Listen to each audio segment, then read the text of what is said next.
এখন আমি মাছ রান্না করব। মাছটি এখন ভেজে নিব।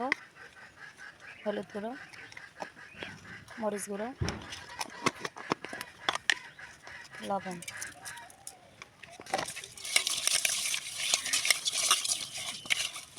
মাখানো হয়ে গেছে, এখন আমি ভেজে নিব।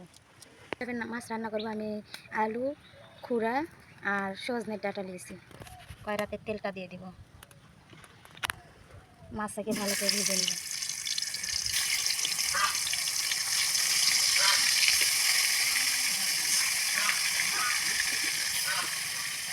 মাছ এখন উল্টে নিব।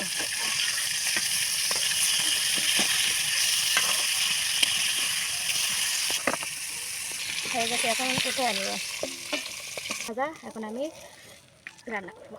পেঁয়াজ কুচি দিয়ে দেব। পেঁয়াজটাকে ভালো করে ভেজে নেব। এখন আমি জিরা দিব, হলুদ গুঁড়ো, মরিচ গুঁড়ো, লবণ, একটু পানি দিয়ে দেব।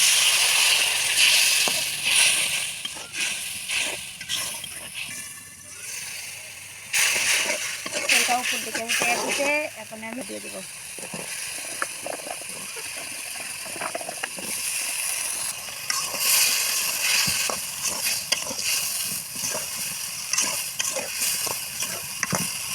ঢেকে দেবো।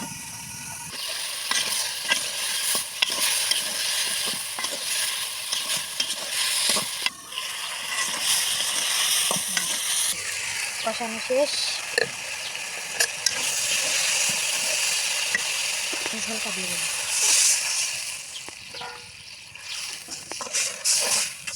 মাছটা দিয়ে দেবো, আপনাদের ঢেকে দেবো। হয়ে গেছে আমার রান্না। কেমন হলো সবাই দেখে কমেন্ট করে জানাইন। খোদা হাফেজ।